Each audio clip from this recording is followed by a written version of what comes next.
Magandang araw at magandang buhay. Attention po mga senior citizens. Pag-usapan natin ngayon ang payout schedule na makatanggap po kayo ng 3,000 pension sa July 18, 2026 and that is Saturday.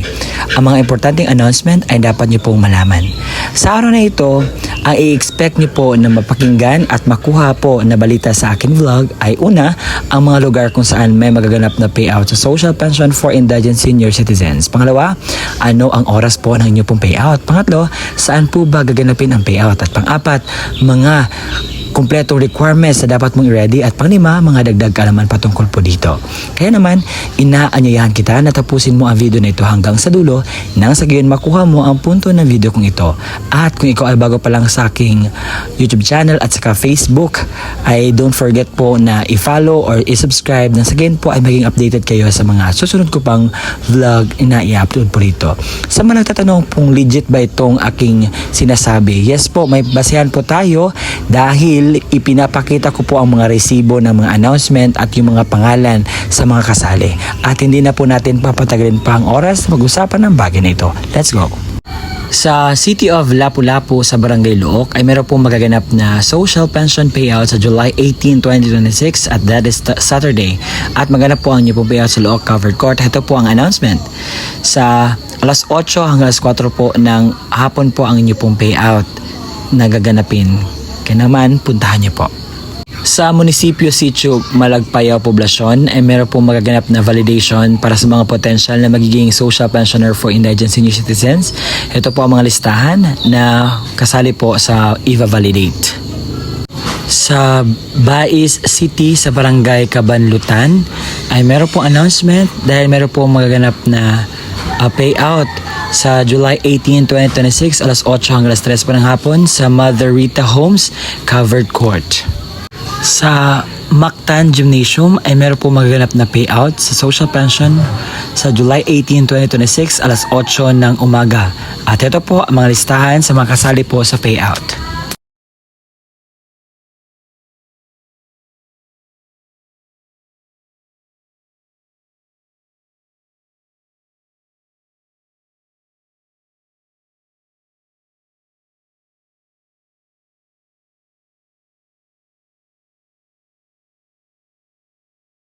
Sa Barangay Doña Josefa, meron pong annual social pension sa July 18, 2026 alas 9 hanggang alas 5 po ng hapon.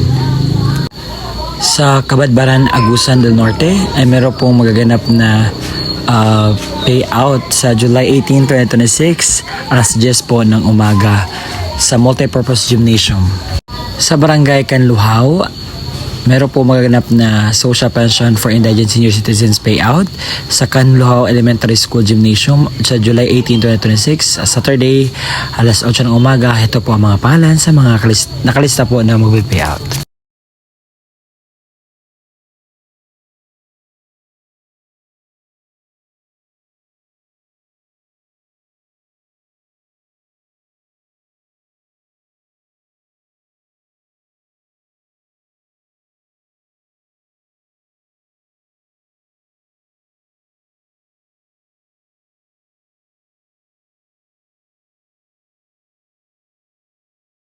Sa Barangay San Jose, Santa Catalina, Negros Oriental ay meron pong announcement. Sa Poblacion Covered Court, Saturday, July 18 sa Barangay Poblacion, Cubalacan, Caronoche, San Jose, Talarak, Nagbinlod, Kawitan, Alangilan. Ang mga lugar kung saan may magaganap na payout o bigayan ng pensyon para sa ating mga minamahal na kwalipikadong senior citizens. Sa mga nagtatanong, sir, totoo ba itong sinasabi mo? Hindi ba ito fake news?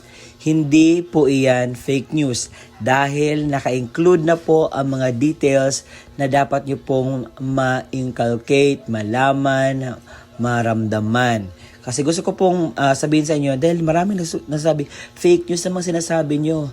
Hindi po ito fake news. Ito ay batas po ang social pension for indigent senior citizens. At kung hindi ko man nakita ang inyong mga lugar, you can just go to the near barangay sa inyo at alamin kung meron na bang update sa inyong social pension for indigent senior citizens. Kung kasali ka pa ba, meron bang update o ano ba ang gusto mong malaman na-increase patungkol po sa inyo pong magaganap na pensyon. Baka yung iba hindi na nakatanggap dahil meron pong validation. Kapag hindi ka pa makapunta sa validation, automatic tanggal ka na po. And sir, ano ba yung mga requirements nito para baka payout kami? So ito po ang kumpletong requirements na dapat mong i-ready.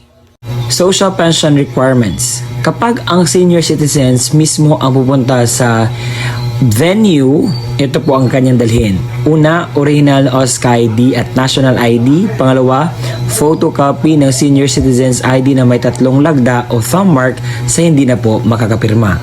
Kung ang representative ng senior citizens naman ang kukuha, ito po ang dapat niyang dalhin. Una, original at photocopy ng ID ng senior citizens ID na may 3 lagda o thumb mark sa hindi na po makakapirma. Original at photocopy ng valid ID ng representative o government issued ID lamang na may 3 lagda o thumb mark sa hindi na po makakapirma. Sulat, pahintulot or authorization letter mula sa senior na mayroong pirma, thumb mark at naayon sa format mula sa DSWD, makukuha po ito sa inyo pong barangay. Pang-apat, kopya ng litrato ng senior citizens na may kasamang representative na may hawak na updated newspaper.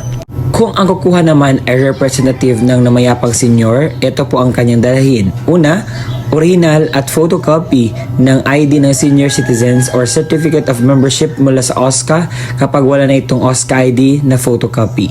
Pangalawa, original at photocopy ng government issued ID ng representative.